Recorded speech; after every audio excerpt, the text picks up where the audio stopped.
How's it going, everyone? So, in this heat and that, I'm sure nobody likes to lose their AC.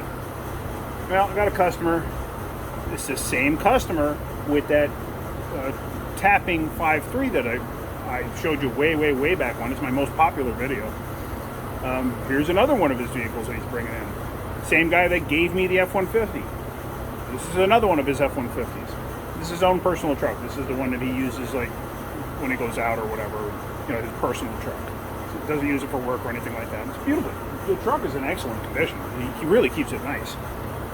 But anyway, so he calls me up. He says, my AC stopped working. Okay. Drop it off. Okay. He drops it off. Well, no, the AC is actually working. The blower's not turning on. Okay. So I go and I check, and I grab the harness where it goes into the blower resistor, and sure enough, it turns on. I'm like, okay.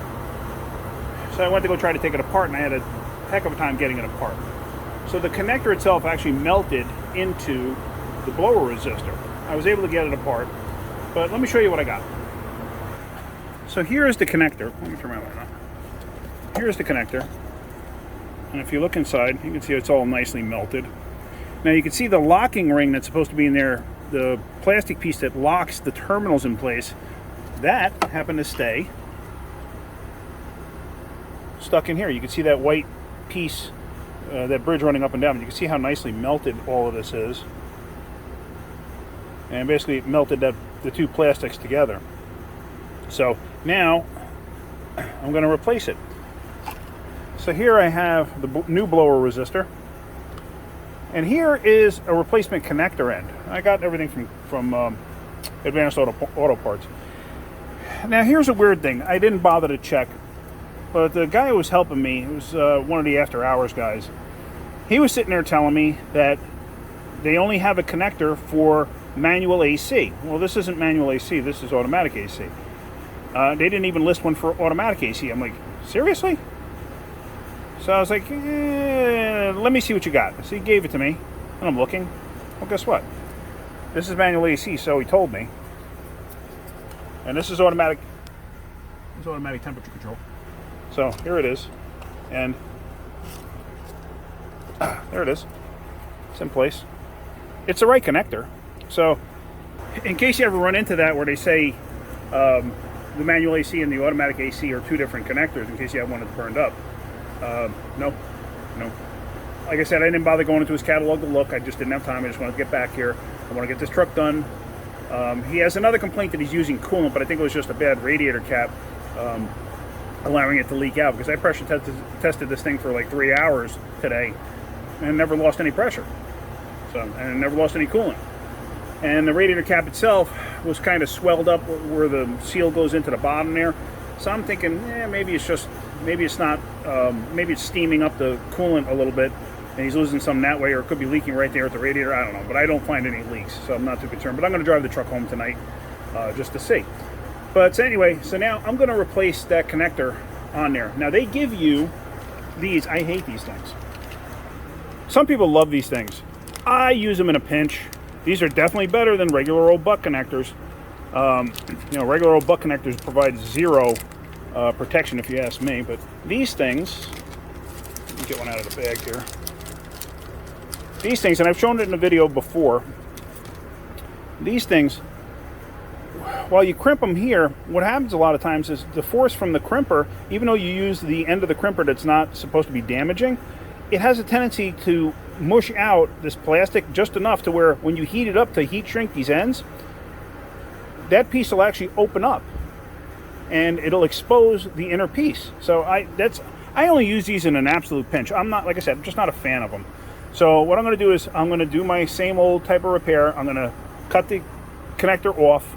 I'm going to put the solderless butt connectors on, use heat shrink and everything else, and put it all together that way, and then put this back in. Now, in case you're wondering, this, you drop the glove box down. It's pretty simple. The glove box just pops down with tabs on the side here. It goes in right down in here. It's really not that difficult. You get one screw from inside the glove box, one screw from underneath, and it comes right out. It's pretty darn simple. So, and as you can see here, you can see this is all melted up. So I'm gonna fix all of this, and let's get this all going, and I'll show you the end result before I actually do the final assembly. I just wanted to show you real quick that I got these solderless butt connectors on there, crimped in place, and there's the heat shrink. So now I'm going to go cut the other end off and then do the same thing. Just crimp these in and then heat up the heat shrink, and this way it's all set. And I'll get this together. Alright, so there you go. That's all wired in place now. It's together, it's heat shrunk. I'm just going to tape it up a little bit, and then I'm going to stick the blower resistor in there, and then I'm going to connect it. Alright, so I pushed the harness through the glove box opening, so it's hanging out at the bottom. So now what I'm going to do is I'm going to take the resistor itself, I'm going to tuck it up through the bottom of the glove box and get it in place. And as you can see, it's got two mounting holes here, one there, one there. So let's see.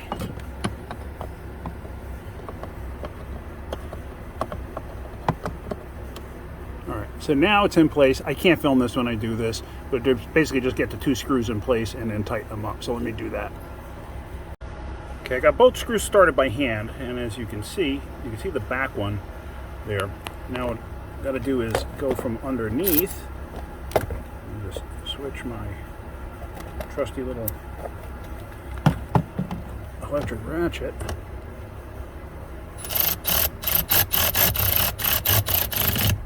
And you don't want to go nuts tightening up. Oh, I can go through underneath too. I took it out through the glove box opening, but that's it. You're only going into the plastic. You don't have to go bananas tightening that up. So now you're just going to reach up with the harness itself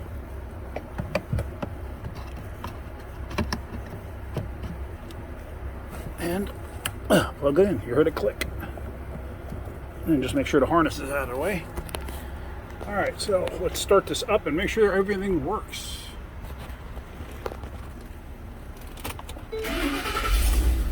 It's got an exhaust leak. Thank God he doesn't want to fix that, because they're terrible to do on these.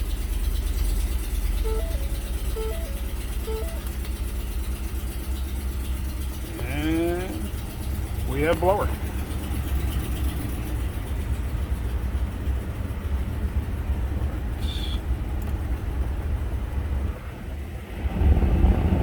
Hi. There you hear the blower coming in. Alright, so that's pretty much it. Alright, hopefully you're getting something out of my videos. I'm going to drive this thing home like I said, and this way I can verify the coolant level in the mornings. He says every morning he's got to add coolant to it. I seriously think it's just a radiator cap. Alright guys, that's it. If you could, hit that like button. If you could, please subscribe. Alright guys, have a great day. Keep wrenching.